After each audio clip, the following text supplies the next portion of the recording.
microfone aí. Não precisa, né, Pedro? Aí, tá. Ah, mas é bom, né? Bom timbre, vai. Então vamos lá. Bom dia a todos os presentes. Bom dia aos torcedores do Vasco.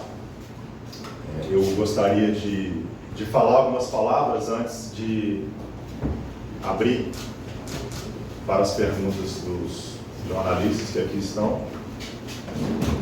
Porque hoje é o dia 6 de dezembro e eu vou convidar todo mundo a fazer uma regressão de 30 dias para o dia 6 de novembro.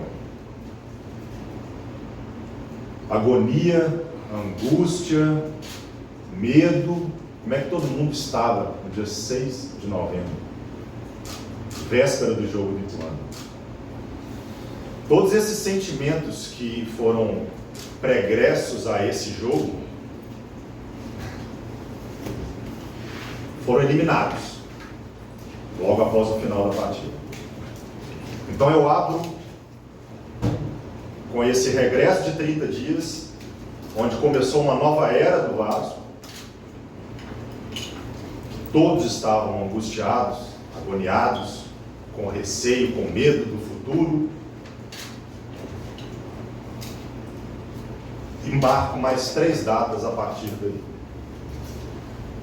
Dia 7 ou dia 8 de novembro, a gente começa um trabalho interno intenso de preparação, de planejamento, de projeto, um trabalho minucioso de orçamento, que é novo para vocês, é novo para a torcida do Vasco, é novo para nós.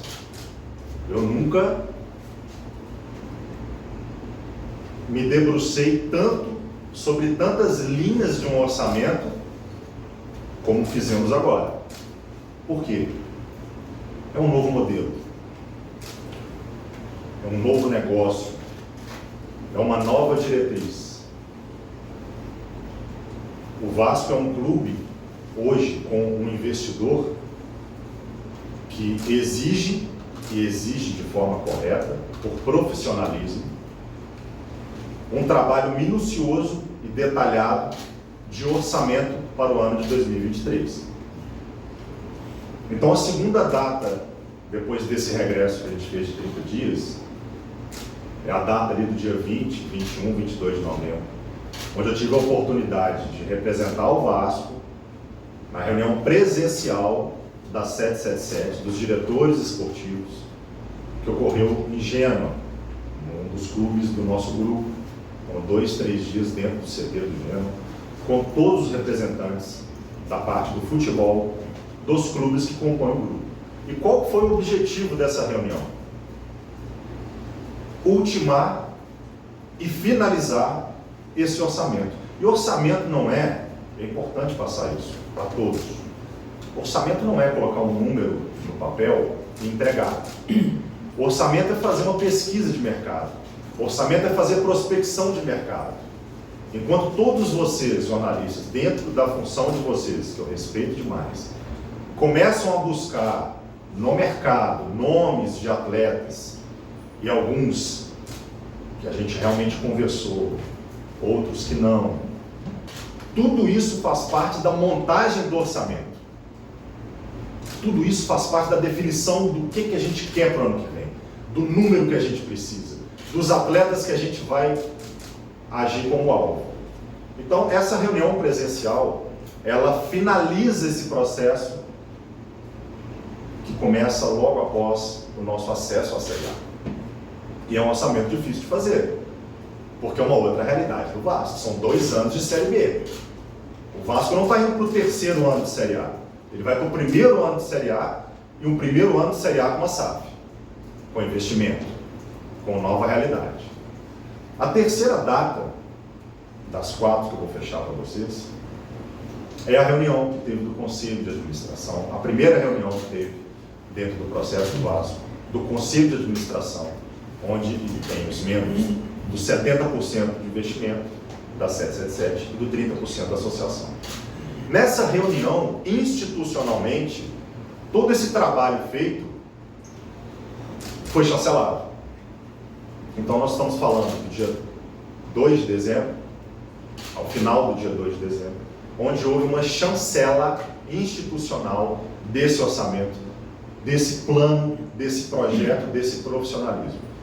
4 dias depois, hoje dia 6, e aí eu fecho esse cronograma de datas, dia 6 de dezembro, hoje, eu estou aqui para conversar com vocês, para esclarecer as dúvidas e para anunciar, 1, o nosso diretor técnico e 2, o nosso treinador.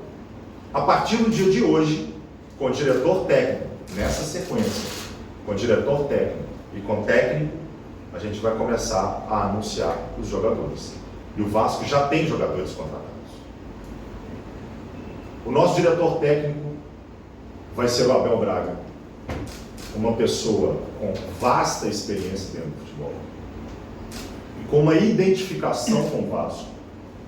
Quando eu fiz o convite para o Abel se emocionou para me dizer algo que eu não sabia, que foi o clube que ele mais jogou como profissional da carreira dele.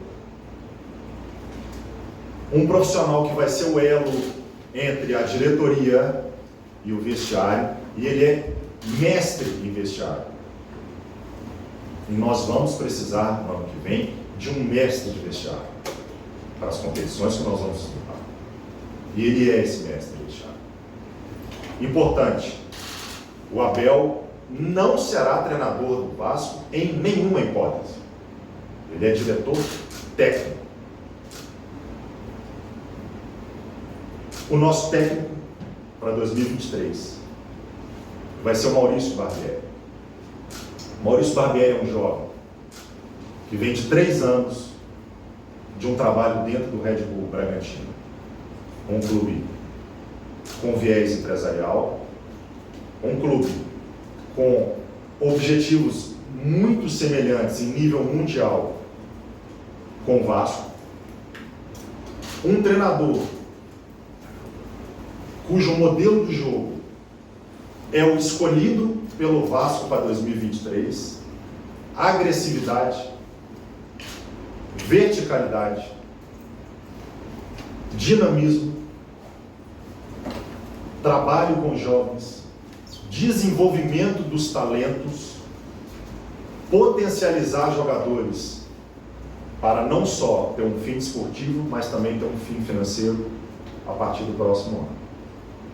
Eu estou muito convicto da escolha do Barbieri, até porque ela veio com o suporte integral do grupo, em primeiro lugar, da 777, em primeiro lugar, e do diretor técnico, em segundo lugar. O Abel Braga participou ativamente da definição do Maurício Barbieri como técnico. Feito esses 2 anúncios, eu abro para a pergunta de vocês, estou à disposição. Bom dia, Paulo. Bom dia, companheiros. Bom dia a todos ligados à Vasco TV. O pessoal do canal também está ao vivo com a gente. Paulo, até para todo mundo poder perguntar, porque são muitas as perguntas, pela ausência até de informações que a gente teve nesse período, deixa eu contextualizar aqui uma situação.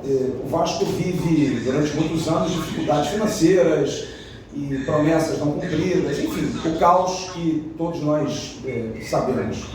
E de repente vem a SAF como uma alternativa de uma melhoria, talvez não a cura, mas um grande remédio. E se fala em igualdade de orçamento com o grande rival, protagonismo, você falou de uma nova era, e cria-se no torcedor uma expectativa de repente, não desmerecendo o Barbieri, por exemplo, não é um treinador de ponta no Brasil. Vem um treinador grande, vem um Marcelo Bielsa, vem um Galhardo, os nomes que são especulados. E a possibilidade de contratações de jogadores internacionais, jogadores mais caros, de prateleira alta, como se fala. E de repente faz-se o anúncio de um técnico que não é de prateleira alta, mas dentro de uma filosofia, e traz um treinador, um nome grande, que hoje vai ser um diretor técnico como o Abel, mas que a última passagem dele aqui não foi boa como treinador, ficou muito marcado. Eu acho que é importante que você diga ao torcedor do Vasco qual é o objetivo do Vasco em 2023 esportivo, baseado nessas escolhas. O Vasco briga para fazer um campeonato brasileiro bom, briga por Sul-Americana ou não, é se manter. O Campeonato Carioca vai ser laboratório. Enfim, eu queria que você explicasse qual é o planejamento esportivo, baseado até nessa questão tática que você colocou aí de modelo de jogo. O que a Vasco SAF, o que a 777 pensa em relação a planejamento e projeto esportivo para 2023? Obrigado. Vamos lá. Eu respondo só sobre o futebol do Vasco. Não respondo sobre a instituição e nem sobre o grupo. Sua pergunta, eu vou restringir ela ao futebol do Vasco. Você falou em caos. O Vasco era um caos. Esse caos acabou. O Vasco entra em 2023 para competir nas competições que ele vai disputar. As prioridades são o Campeonato Brasileiro da Série A, onde o Vasco nunca deveria ter saído, e a Copa do Brasil. Eu não sou responsável pelas expectativas que se criam. Então eu não posso responder sobre o que estava no imaginário das pessoas. O que eu digo é, a definição do treinador passou por um processo, passou por estudos, não foi o único treinador com o qual eu conversei, mas ele teve, como eu disse, o suporte do grupo, não o suporte de apoiar, é um suporte de trabalho analisado nos últimos 3 anos, e teve suporte e apoio e decisão do diretor técnico. O que a gente quer para o Vasco ano que vem é um pouco que foi produzido pelo Red Bull Bragantino nos últimos 3 anos, nos últimos 2 anos. No último campeonato foi o 6º melhor ataque, em 2021 foi o 4º melhor ataque, foi o 2º melhor time em bola parada no ano passado, desse ano, na Série A desse ano. É uma equipe intensa, uma equipe que procura ser agressiva, uma equipe que procura ser vertical. E é esse o Vasco que a gente quer. A gente quer um Vasco competindo, agredindo, sendo intenso, só que isso leva tempo. Isso leva tempo. A gente vai começar agora uma pré-temporada, a gente apresenta os jogadores dia 12, mas a nossa pré-temporada oficialmente começa no início de janeiro. O planejamento é de ter cerca de 30 dias de pré-temporada. Nesse meio tempo tem o Campeonato Carioca que se inicia dia 15 de janeiro. E nós temos uma excursão que é muito positiva institucionalmente para o Vasco, para a marca do Vasco, para o peso do Vasco nos Estados Unidos para enfrentar o River Plate e o Inter Miami. Voltar a internacionalizar o Vasco. Que foi um pouco do que eu também experimentei na minha passagem agora em Portugal, no Congresso em Porto. Haviam 3 clubes brasileiros representados no Congresso. O Vasco era um. E o único que tem bandeira Portugal no hino era o Vasco. O Vasco precisa expandir suas fronteiras. O que a gente quer para o ano que vem é tudo o que não aconteceu nos últimos 2 anos. Então, essa palavra sua de caos, ela me leva à palavra de sofrimento. O Vasco não vai sofrer mais. Nós vamos trabalhar muito para não haver mais sofrimento. E eu sei que o torcedor do Vasco tem sofrido nos últimos 2 anos. Então esse é o nosso projeto. Eu não vou falar de competição, não vou falar de colocação. Eu quero que todos analisem o trabalho de acordo com as justificativas e o planejamento que está sendo feito e com base nas decisões tomadas. Então vai se analisar o diretor técnico, é livre a análise, e eu não vou medir o trabalho dele como treinador no Vasco, estou medindo agora o trabalho dele como diretor técnico, é um cargo diferente, e que se meça o trabalho do treinador com a bola rolando, mas com paciência. Com paciência. Nós temos hoje, sob contrato do Vasco, mais de 50 atletas profissionais. Esse grupo está sendo reduzido. Teremos contratações. Vai ter uma reformulação suficiente para os objetivos que a gente quer na temporada. Então precisa de paciência. Eu quero ter esse elenco pronto. Eu sei que vocês vão perguntar isso, já adianto, no início de abril. Nosso dia 15 de abril é a estreia da Série A. Em abril, nós queremos ter um elenco 80%, 90% pronto e entregue ao treinador, que já vai ter 3 meses de trabalho dentro da filosofia que a gente tem implementado. Espero que eu te responda. Bom dia, Paulo, tudo bem? Eduardo Ferrari, bom dia a todos também da Vasco TV e companheiros. Paulo, você disse que tem alguns nomes já contratados pelo Vasco. torcedor pode ficar animado com esses nomes? E outra questão, quantos jogadores já estariam contratados pelo Vasco, se você puder responder? Obrigado. Eu vou ter que sair pela tangente nas suas duas perguntas. Não vou te falar número. A gente vai começar a anunciar os jogadores que já estão contratados. Te falo que é mais de um. Eu falei no plural. E sobre nomes, eu quero que a torcida do Vasco entenda o porquê dos nomes. E toda vez que eu vier anunciar um jogador, ou vai sair matéria sobre o jogador, nós vamos explicar o porquê do jogador. Então, que se analisem com propriedade, com fundamento, com justificativa, e não com base num imaginário, numa expectativa que se cria. Dentro do projeto nosso, de reformulação do elenco, de uma mudança de perfil do elenco, que é necessário, nós estamos saindo de uma série B para uma série A, eu quero que a análise seja uma análise real do que a gente pretende com esses nomes. Bom dia, Paulo, tudo bem? Estou tendo as 10 perguntas para fazer aqui, vou tentar fazer essa pergunta aqui. Enfim, sobre reforço, imagino que vocês vão anunciar ao longo da semana os jogadores que estão contratados, mas eu queria perguntar primeiro sobre Barbieri e Abel, que eram profissionais que você já trabalhou, até onde isso teve um peso na sua escolha. Acho que o Barbieri foi na América, né? O Abel foi no Inter.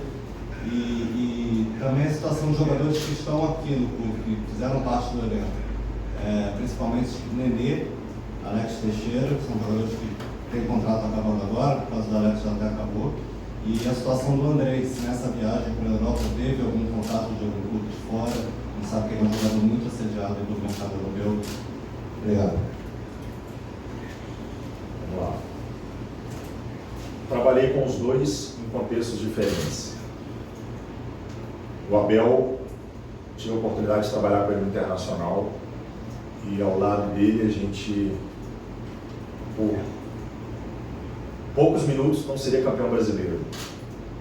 Foi um trabalho que ele estava mais tempo do que eu, de um elenco que não foi montado por mim, e que a gente esteve muito próximo de uma glória que é ganhar o Campeonato Brasileiro. Num contexto de treinador, não no contexto agora de diretor técnico. Desde a minha saída do Internacional, desde a saída dele, depois da minha, a gente nunca deixou de se falar.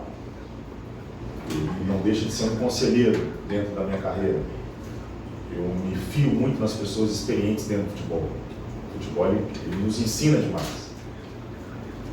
Já o Barbieri, se fosse analisar o trabalho meu e dele no América, a gente não estaria trabalhando junto de novo.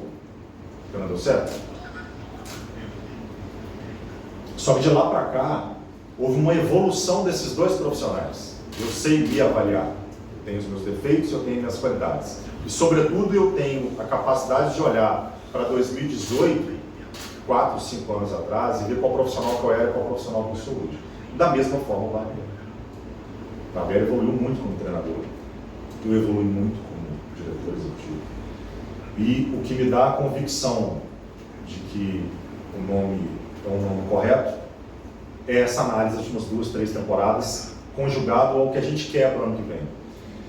E essa dupla, eu quero também que a torcida e que vocês entendam como uma balança.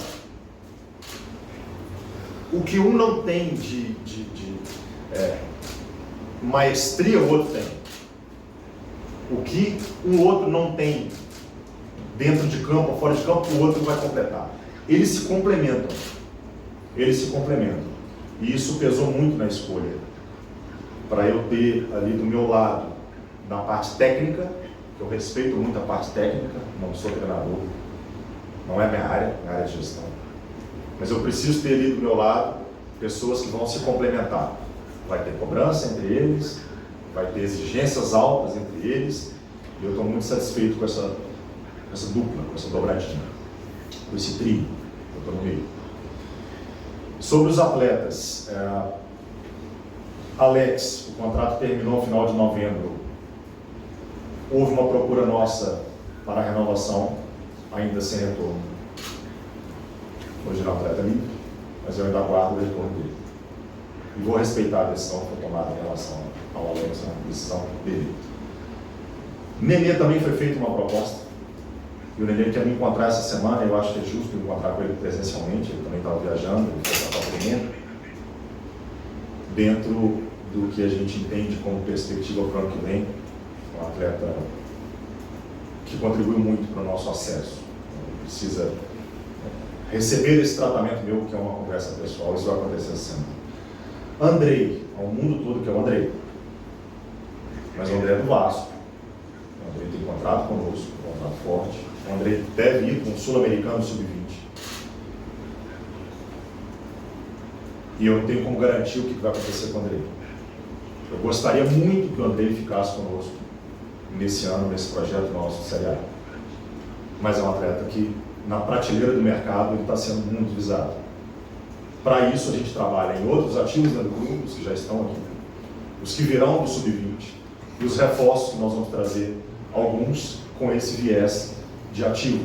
O Vasco sempre ter atletas valorizados dentro do mercado e que nos entregue tanto dentro de campo como fora de campo. Bom dia, Braz. Thiago, tudo bem? Não quero te colocar numa sinuca de bico, mas acho que já colocando, não sei. O Josh, no ano passado, quando esteve no Brasil, ele foi assistir o Vasco Flamengo no Maracanã. E naquela oportunidade ele disse que era o último Vasco Flamengo que o Vasco teria orçamento, um investimento menor do que o do rival. Eu acho que até por aí o torcedor criou uma expectativa. Acho que a partir dali o torcedor começou a criar uma expectativa, porque a gente sabe quais são os números do Flamengo hoje, o nível de orçamento. É mais ou menos isso que o Vasco pode esperar, o torcedor pode esperar para esse ano? É um orçamento maior ou igual ao do Flamengo? Não respondo o que o Josh fala. Quem sou eu para falar sobre o que o Josh manifesta? Não vou entrar nessa. O que eu te digo é que o orçamento nosso, não comparado com outros clubes, é muito maior do que o ano passado. É um orçamento condizente com uma Série A, um orçamento condizente para a gente ser competitivo numa Série A. É um orçamento que o Vasco nunca teve. São 2 anos de Série B. E acredito que nem na época áurea do Vasco, de Série A, de disputar títulos, ele tinha esse orçamento. E tão bem delineado como ele é hoje. Só que eu não vou entrar em comparativo com nenhum outro clube, sobretudo o clube rival. Não vou entrar nisso. No dia que você estiver na frente do Josh ou de alguém representando o grupo, você faz essa pergunta. Não tem como responder por ele. Bom dia, Paulo. Eu sou o Leco, do canal Marco Velho Vasco. Minha pergunta é sobre o planejamento. Tá? Esse planejamento de contratação de jogadores, existe um teto, uma porcentagem de fazer na primeira banda, né, até abril, como você falou, e já na segunda janela, caso o time não dê tanta liga, né, como nós vimos já alguns casos de times no ano passado.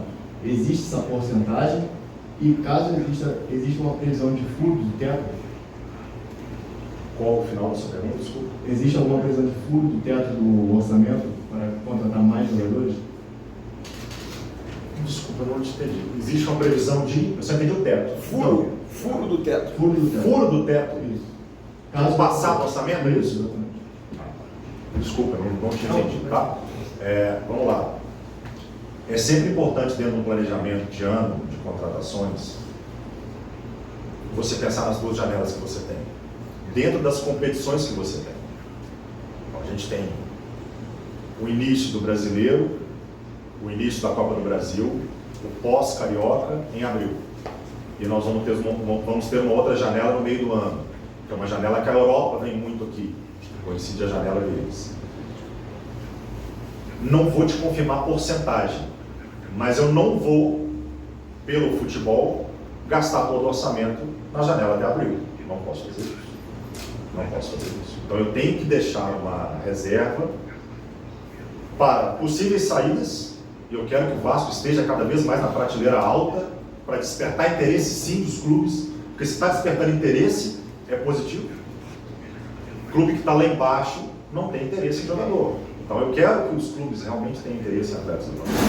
E eu preciso ter um planejamento de reposição, ou o planejamento de novas investidas no meio do ano. Não me agrada começar o brasileiro com 40%, 50% de elenco montado, como outros clubes fizeram ano passado, esse ano, no campeonato da Série A desse ano. Me agrada ter um planejamento quase ótimo ou otimizado, no sentido de otimizado no início do brasileiro, mas vou precisar agir na janela do meio do ano, que é uma janela que pode ser de correção de algo que deu errado, ou correção para cima de algo que deu certo e potencializar isso. E sobre o furo que você falou, do teto, o que o grupo nos permitiu é que, se entrar receitas novas, a gente pode investir. Então, acho que eu te respondo dessa forma, porque hoje eu tenho um número. Esse número, ele não é estanque até o final do ano. Esse número pode sofrer alterações para cima, a depender das nossas receitas. Então, pode haver sim. Bom dia, Paulo, Lucas Pedrosa do SPZ, desculpa um pouquinho a voz. A minha pergunta é em relação principalmente a 3 jogadores, mas também entender o processo de contratação. A gente sabe que o Vasco tem um acerto muito grande, muito perto ainda com o Júnior Urso. O Pedro Raul também foi um cara que já foi até contactado pela 777 e o Vasco já fez a proposta, queria saber como é que está esse panorama. E ao Wellington Rato, que a gente obteve a informação de que o Vasco já também entrou em contato com o Atlético Goianiense. E aí eu queria que você explicasse para o torcedor, Paulo, por favor, como é que é o processo de contratação? Qual é o passo a passo? Porque muito se falou aqui no tempo que você esteve na Europa sobre a demora do Vasco. E a gente conversa também com empresários diariamente e a gente sabe que muitas vezes essa demora pode até atrapalhar. Mas isso não significa talvez demora. E é por isso que eu queria saber de você como é que é o processo. O Paulo escolhe, o mapeamento é feito, depois leva para a 77, a 77 faz um recheck, ou isso já está definido. Eu queria que você explicasse esses 3 jogadores e como é feito o processo de contratação. Tá, vamos lá. Eu vou te dever a respeito dos nomes, vou ficar te devendo, não vou entrar em nomes. O jogador, quando ele estiver fechado com o Vasco, não necessariamente esse que você falou, ou outros que foram especulados, a gente vai anunciar. O processo de contratação, ele é uma pergunta complexa, mas eu não tenho problema em responder para você, então lá. Ele passa primeiro pela carência. Então, se você tem, por exemplo, 3 laterais direitos dentro do seu elenco, você não precisa fazer movimento de contratação. Se você não tem nenhum, e hoje o Vasco não tem nenhum, estou usando o exemplo do lateral direito, porque hoje a gente tem o Léo Matos com contrato encerrando em dezembro. Eu já tive uma reunião com ele e ele não vai permanecer. Inclusive, procede que eu fiz um convite para ele para começar a carreira dele fora de campo, se assim ele desejar. E o Matheus Ribeiro vai para o CRB. E a gente tem hoje no elenco só uma expectativa do Paulinho, que é um projeto, mas que não está pronto profissional ainda. Então, como nós não temos um lateral direito, a gente precisa ir ao mercado para contratar o lateral direito. Então, ponto 1 é a carência. Ponto 2, o perfil desse jogador. Dentro do perfil, a gente analisa idade, claro, mas não se limita à idade. Eu posso contratar um jogador de 18 anos, como de 35, 36 anos. Mas o que a gente espera de característica desse jogador? A gente quer um jogador forte fisicamente, a gente quer um jogador dinâmico, a gente quer um jogador ofensivo, a gente quer um jogador defensivo, a gente quer um jogador bom de bola aérea, quer um jogador de transição, quer um jogador de velocidade, quer um jogador posicional. Então define-se o perfil. Ponto 2, define o perfil. Ponto 3, nós vamos ao mercado. No mercado, a gente se depara com atletas que estão viáveis, entre aspas. Tá? A gente não vai tirar um jogador de um clube grande, com um contrato grande, com cláusulas enormes de multas vultosas. Então a gente tem que avaliar a viabilidade do jogador. E a partir do nome definido, se esse atleta é viável ou não, a gente faz 2 tipos de relatório. Um relatório interno no Vasco, hoje nós temos 4 analistas de mercado, que fazem um relatório minucioso a respeito daquele jogador. E a gente tem um outro relatório que é no âmbito do grupo, porque a 777 tem uma área específica de ciência de dados e de análise de mercado, de scouts, em âmbito do grupo. Esses 2 relatórios, eles são conjugados para se ter a aprovação do jogador. Então, seria o 4º ponto, a aprovação do jogador. O 5º ponto é o 5º ponto do mercado, é a parte comercial. Se aquele atleta vai conseguir ser contratado dentro das possibilidades nossas de orçamento e de expectativa negocial. Então, basicamente, essa linha de análise bem criteriosa é o processo de contratação. E o que eu posso te dizer é que nesse período todo, a gente estava trabalhando todos os dias nisso. Bom, você já tem quantos jogadores aprovados? Vários. Mais de 20 jogadores aprovados. Tem na 77. Aprovados. Aqui, aprovados. O processo inteiro. O processo inteiro. Só que agora falta a questão negocial. E às vezes a gente esbarra na questão negocial. Às vezes a gente esbarra no perfil. Às vezes a gente esbarra na viabilidade. Às vezes a gente esbarra, sobretudo, na questão negocial. Porque vai se respeitar o orçamento no Vasco. No Vasco vai se respeitar o orçamento. E pegando uma palavra sua, eu vou falar uma frase, vou falar ela 2 vezes para ficar bem claro. Nós não estamos nenhum dia atrasados. O Vasco não está nenhum dia atrasado dentro do nosso organograma. Você pode ficar tranquilo em relação. Está tudo dentro do que nós rascunhamos em termos de data. Perfeito, obrigado. Oi, Paulo, boa tarde, Jéssica Beresmen. Você já falou sobre a lateral direita, né? A gente hoje olha o elenco do Vasco, não sei se dá para você dizer para a gente se tem alguma posição que realmente está sendo priorizada. Você falou muito sobre o ataque do RB Bragantino, que o Vasco é o que se espera também, um time bastante vertical. Dá para dizer que a posição de ataque, por exemplo, um centroavante, é onde o Vasco vai realmente investir, é onde o torcedor pode esperar uma contratação de um peso maior, e o Barbieri, ele já indicou ali o que ele pensa no sentido de elenco, de contratações também? O Vasco busca as 11 posições. O Barbieri começou oficialmente ontem, uma reunião que a gente fez aqui no Rio. Ele veio para cá, ficou o dia inteiro aqui, e a partir de ontem, desde ontem, a partir de hoje, a gente define alguns perfis que vão conjugar com alguns nomes que já estão sendo conversados, ou não. Nessa mesa, eu preciso sempre agregar o treinador. A decisão não é dele, do reforço, a decisão é do Vasco. Mas eu preciso ser inteligente dentro da montagem de elenco, para entregar jogadores que se adequam ao perfil que nós pretendemos jogar e ao perfil do treinador. Então essa busca é uma busca intensa, que começou 1 ou 2 dias depois da Série B terminar. Confesso a vocês que eu comecei a fazer um trabalho antes de terminar a Série B, mas na última semana eu pausei esse trabalho, pela agonia, pela angústia, pelo medo, e retomei assim que a gente concluiu o acesso contra o Ituano. Então, a partir de ontem, hoje, a gente define alguns nomes que são em comum acordo, como eu falei com ele ontem, verde. Eu tenho jogadores verdes já aprovados, vou precisar do verde dele, ou de uma composição entre nós. A gente vai montar um elenco competitivo, a gente vai montar um elenco que vai jogar de acordo com as tradições do Vasco. Então, para isso eu preciso de mais uma cabeça pensando, e a cabeça do treinador ela é muito importante para mim, do diretor técnico também. Bom dia, Paulo, tudo bem? Matheus Guimarães do Lance. Queria que você contasse para a gente como é que está o processo de renovação do Thiago Rodrigues, o Yuri Lara e o Edmar. E o Anderson, esses 4, tá? Vou acrescentar o Anderson.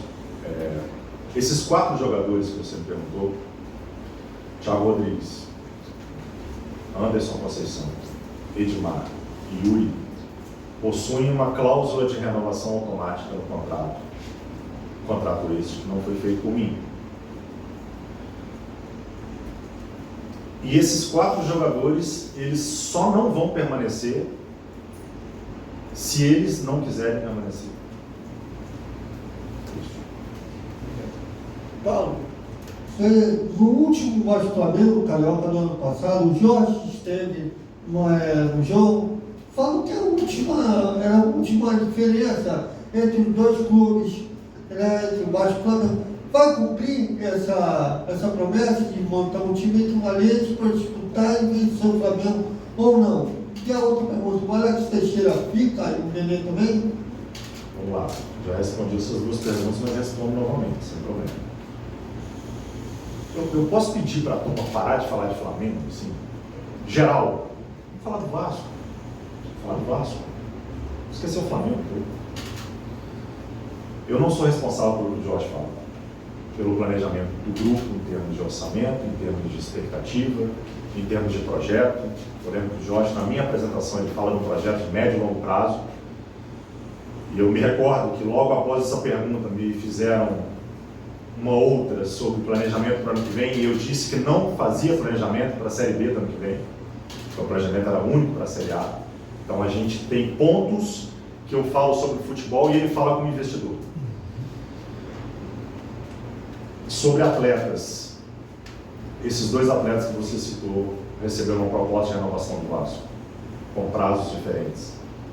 E ainda não temos a resposta e a definição, se eles vão permanecer ou não. Paulo, boa tarde, Dieguinho do canal Futebolaço. Paulo, vou até complementar um pouco da pergunta dos companheiros sobre essa questão do feeling do brasileiro, que o torcedor parece que está demorando muito. Eu acho que é um processo novo para todo mundo, para a imprensa, para o torcedor, para os funcionários do clube, que é como trabalhar no clube empresa. Acredito que foram criados mais processos, as coisas demoram um pouco mais, mas eu acho que também tem um pouco da cultura brasileira. E o brasileiro, de uma certa forma, ele está um pouco mais habituado a ter um pouco mais de justificativa, porque de uma demora, porque disso, porque daquilo.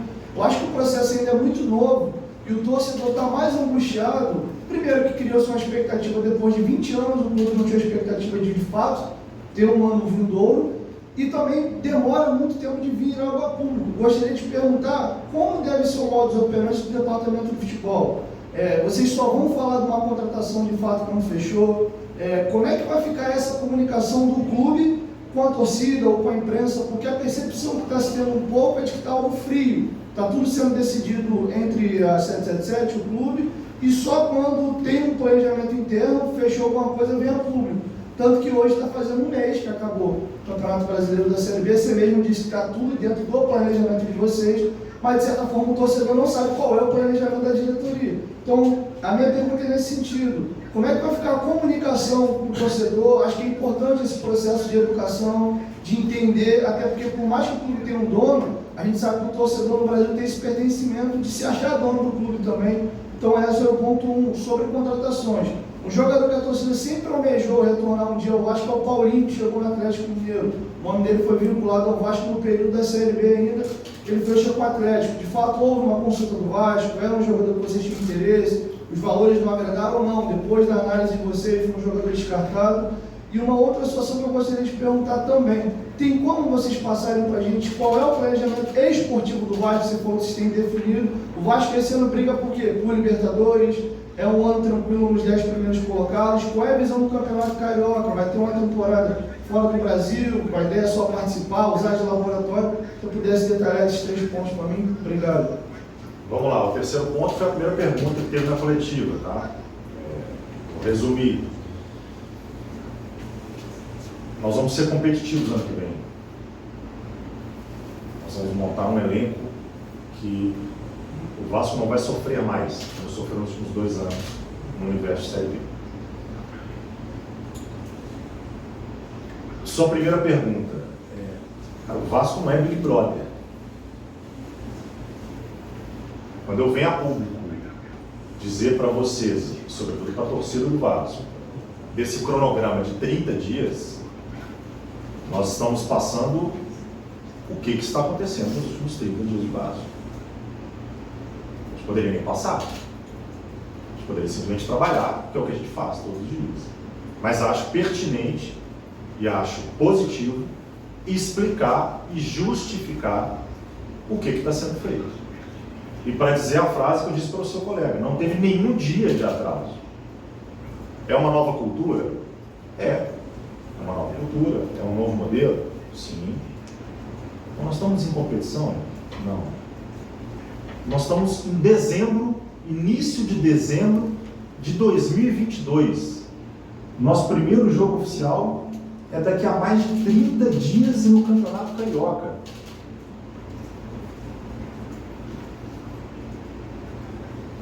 Não passa pela minha cabeça alguém interpretar que a gente não está com um planejamento bem desenhado e dentro dos cronogramas que a gente rascunhou, desenhou e vai operar. É novo um orçamento minucioso da forma que ele teve que ser feito, realmente é novo, sim. Mas é profissionalismo. É o que muita gente bate no futebol brasileiro há muitos anos, que a gente precisa de profissionalismo. E esse profissionalismo chegou no Vasco, desse projeto de médio e longo prazo. Uma nova realidade, uma nova era. E eu tenho certeza que daqui a um ano, o torcedor do Vasco já não vai mais achar diferente esse planejamento. É o primeiro, é a primeira janela. É o primeiro ano da SAF e o primeiro ano dessa nova gestão. Eu entendo como natural também.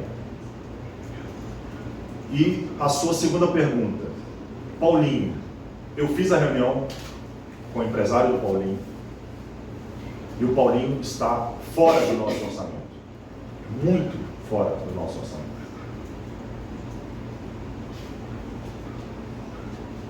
Próximo. Eu queria fazer mais uma. Posso? Já que a gente quase não tem essa oportunidade. Tem o microfone aí? É a última, por favor. Já era encerrado. A gente quase não fala. Não fala, a gente vai ficar 2 horas. Bota a última aí. Não é 2 horas, a gente quase não fala. Paulo, eu queria saber sobre o Edmar, por favor, que você disse que não foi um contrato que foi feito por você e é natural, então não tem como te responsabilizar por isso. Mas a permanência dele é muito por conta desse contrato ou foi uma escolha de vocês?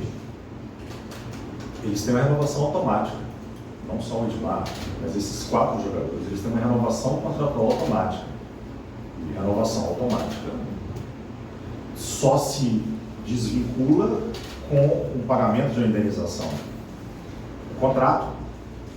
Então, não adianta aferir em relação a esse atleta se é uma iniciativa nossa ou uma iniciativa dele. Alguns atletas de renovação, a gente tem atletas terminando em dezembro, o contrato agora, estão sendo conversados. Com esses 4 jogadores, a conversa ela é diferente, porque há uma previsão contratual. E repito o que eu falei para o seu colega. Esses 4 jogadores, pela questão contratual, só não ficam se eles não quiserem ficar. Show? Obrigado.